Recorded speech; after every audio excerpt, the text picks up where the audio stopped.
Good morning. ഇന്ന് ഞങ്ങളുടെ home science ക്ലാസ്സിൽ ഞങ്ങൾ ചെയ്യാൻ പോകുന്നത് കുഞ്ഞുങ്ങൾക്കൊന്നും തയ്ക്കാൻ അറിയില്ല. അപ്പോൾ എങ്ങനെയാണ് ഒരു തുണി എടുത്തിട്ട് അതിൻ്റെ വിളുമ്പ് തയ്ക്കുന്നത്? നമ്മുടെയൊക്കെ വീടുകളിലൊക്കെ ഇപ്പം തുണിയൊക്കെ മേടിച്ച് കഴിഞ്ഞാൽ എൻ്റെ അരിയൊക്കെ തയ്ക്കാനായിട്ട് പണ്ടത്തെയൊക്കെ കാലത്തെ കുഞ്ഞുങ്ങൾക്ക്, അതായത് സ്കൂളിൽ ഇതൊക്കെ തയ്യലൊക്കെ പഠിപ്പിക്കുന്നത്. അപ്പോൾ അതൊന്നുമില്ല. അതുകൊണ്ട് തന്നെ നമ്മൾ നമ്മുടെ പിള്ളേരെ കൊണ്ട് ഒന്ന് അരിക്ക് തയ്ക്കാനായിട്ട് ഞാൻ പഠിപ്പിക്കാൻ പോവുകയാണ്. അപ്പോൾ എൻ്റെ കുഞ്ഞുങ്ങളൊക്കെ തുണി കൊണ്ടുവന്നിട്ടുണ്ട്, സൂചിയും നൂലുമാണ്. എങ്ങനെയാണ് അരിക്ക് എന്തെങ്കിലും വിളുമ്പ് തയ്ക്കുന്നത് എന്നുള്ളത് ഞങ്ങളൊന്ന് കാണിച്ചു കൊടുക്കാനാണ്. ശ്രദ്ധിക്കുക. നിങ്ങൾ നോക്കിക്കഴിഞ്ഞാലും അരിക്ക് ഒരു സ്ക്വയർ തുണി എന്നിട്ട് അരിക്ക് കുറച്ച് മടക്കണം. മനസ്സിലായോ? അരിക്കിങ്ങനെ മടക്കിയിട്ട് അത് വീണ്ടും ഇങ്ങനെ കണ്ടോ, ഇങ്ങനെ വെച്ചിട്ട് നൂല് തന്നെ വൈറ്റ് നൂല് പുറത്ത് തന്നെ വൈറ്റ്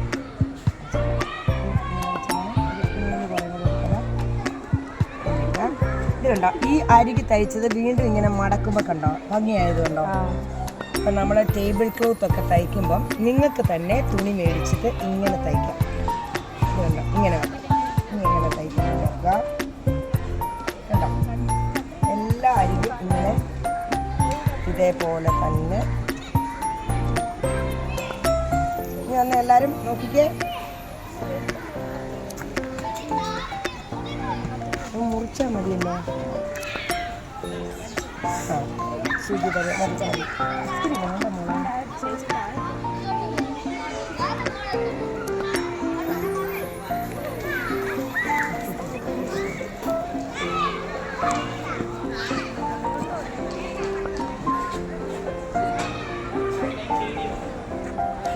കാണുക എങ്ങനെയാണെന്ന് നോക്കിക്കേ. ഞാൻ അരിക ഇത് കണ്ടോ, ഈ അരികത്തെ ഇങ്ങനെ വെച്ചിട്ട് വീണ്ടും ഞാൻ അകത്തേക്ക് മടക്കി നോക്കുക എങ്ങനെയാണ്. ഈ നൂലിൻ്റെ കെട്ട് നമുക്ക് കാണരുത്. അപ്പം ഞാൻ ഇത് അകത്തൂടെ ഈ കെട്ടിടും. മനസ്സിലായോ? അത് അകത്തൂടെ കെട്ടിട്ട് കഴിയുമ്പോൾ അത് അകത്ത് വന്നു. ഇനി നോക്കുക ഇതെങ്ങനെയാണ് തയ്ക്കുന്നതെന്ന്. ചെറിയ സിസേഴ്സൊക്കെ കൈ കാണണം, ഇത് അറ്റമൊക്കെ വെട്ടിക്കളയാനായിട്ട് എപ്പോഴും കേട്ടോ. ഇനി നോക്കുക എങ്ങനെയാണെന്ന് നോക്കിക്കുക. ഇങ്ങനെ വെച്ചു. ഇനി തയ്ക്കുന്ന ഒരേപോലെ വേണം. ഇത് കണ്ടോ, ഇവിടെ കുത്തിയിട്ട് ഇങ്ങനെ കണ്ടോ. ഈ നൂല് നമുക്ക് കളയാവുന്നതാണ്. പിന്നെ നോക്കിക്കുക, ഇങ്ങോട്ട് മാറ്റിയിട്ടാണ് നോക്കുക. ഒത്തിരി തയ്യൽ വരാതിരിക്കാനാണ്. കണ്ടോ, ഇവിടെ കുത്തുക, താഴെ കുത്തിയിട്ട് ഇങ്ങനെ ചെയ്തു നോക്കിക്കേ. കണ്ടോ, ഇനി നോക്കുക, ഇത് വീണ്ടും മടക്കുകയാണ്. മടക്ക് അകത്തോട്ടാണ് വരേണ്ടത്. വീണ്ടും നമ്മുടെയൊക്കെ വീടുകളിലൊക്കെ ഷീറ്റിൻ്റെയൊക്കെ അരിക, ഇപ്പം മെഷീനൊന്നും ഇല്ലാത്തവരൊക്കെ ആണെങ്കിൽ ഇങ്ങനെയാണ് തയ്ക്കുന്നത്. കണ്ടോ, നല്ലല്ലേ?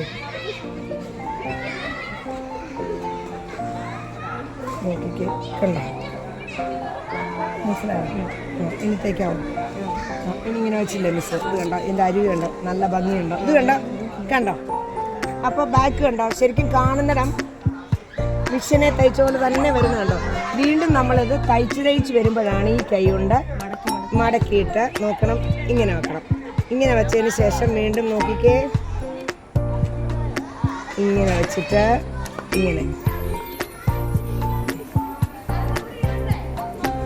നോക്കിക്കേ. ശരിയായില്ല? തയ്ക്കാമോ മിസ് കാണിച്ച്? ഇതുപോലെ തയ്ക്കണം. നിങ്ങളും നോക്കുക, എല്ലാവരും ഇതേപോലെ എടുത്ത് തയ്ക്കണം. എല്ലാവരും കൊണ്ടുവന്ന തുണിയിൽ ഇങ്ങനെ തയ്ച്ച നാല് സൈഡും നല്ല കറക്റ്റായിട്ട് ഭംഗിയായിട്ട്. ഇങ്ങോട്ട് നോക്കിക്കേ നിങ്ങൾ. ഇത് കണ്ടോ മിസ് തയ്ച്ചുണ്ടോ? ഇങ്ങോട്ട് നോക്കിയേ, എങ്ങനെ ഉണ്ടെന്ന് നോക്കിയേ. ഇതേപോലെ ആയിരിക്കണം തയ്ക്കേണ്ടത്. അപ്പോൾ വീട്ടിലൊക്കെ എന്തെങ്കിലും തയ്ക്കാനുണ്ടോ, ഇനി ഉടനെ മെഷീനിലൊരിക്കലും അല്ലെങ്കിൽ ടൈലറിനൊരിക്കലല്ല പോകേണ്ടത്. നമുക്ക് ചെയ്യാവുന്ന കാര്യങ്ങൾ കുറേ കാര്യങ്ങളുണ്ട്, അതെല്ലാം നമ്മൾ ചെയ്യണം. മനസ്സിലായല്ലോ? ഓരോ ആഴ്ചയിലും ഓരോ രീതിയിലുള്ളതാണ് പഠിപ്പിക്കുന്നത്. ഇനിയിപ്പോൾ ബട്ടൺ വെക്കണം, ബുക്ക് വെക്കണം, അതൊക്കെ നമുക്ക് പഠിക്കണം. ബുക്കൊക്കെ പോയാൽ ഉടനെ നിങ്ങൾ ടൈലറിനൊരിക്കൽ പോവില്ലേ? അങ്ങനെ വേണ്ട. ഓക്കെ,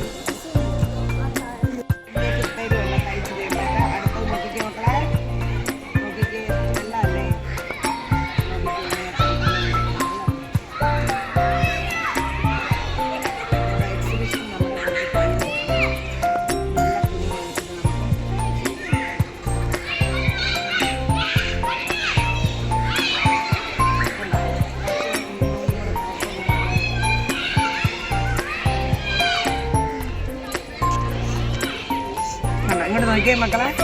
ഇത് കണ്ടോ, നമ്മൾ നല്ല തുണി മേടിച്ചിട്ട് ഇത് കണ്ടോ തയ്ച്ച കണ്ടോ? ഇനി വീട്ടിലൊക്കെ വല്ലതൊക്കെ ഇങ്ങനെ എന്തെങ്കിലുമൊക്കെ അരികി തയ്ക്കാനുണ്ടെങ്കിൽ ഇതേപോലെ നിങ്ങൾ തയ്ക്കണം. മനസ്സിലായല്ലോ? നമുക്ക് എല്ലാ കാര്യങ്ങളിലും നമ്മൾ പെർഫെക്റ്റ് ആണ്. എല്ലാ കാര്യങ്ങളും കുറേ ചെയ്യണം. കുക്ക് ചെയ്യാൻ അറിയണം, തയ്ക്കാൻ അറിയണം, വീട് വൃത്തിയാക്കാൻ അറിയണം, ക്ലീൻ ചെയ്യാൻ അറിയണം, ഒക്കെ ചെയ്യണം. കുറച്ച് ഞങ്ങളുടെ തയ്യലിൻ്റെ ഒക്കെ ഏകദേശം ഒരു സമാപ്തിയിലേക്ക് വന്നിരിക്കുകയാണ്. പിള്ളേരൊക്കെ തയ്ച്ചു, കുറേശ്ശെ തയ്ച്ചു. അപ്പം ഇന്നത്തെ ക്ലാസ് ഇവിടെ അവസാനിക്കുകയാണ്. വീണ്ടും ഞങ്ങൾ അടുത്ത ആഴ്ചയിൽ മറ്റൊരു വീഡിയോയുമായിട്ട് വരുന്നതാണ്. എല്ലാവരും ഇതുപോലെ കുഞ്ഞുങ്ങളെ ഇതൊക്കെ പഠിപ്പിക്കണം. ഇതൊക്കെ നമുക്ക് ആവശ്യമാണ്. വിദ്യാഭ്യാസം മാത്രമല്ല മറ്റെല്ലാ കാര്യങ്ങളും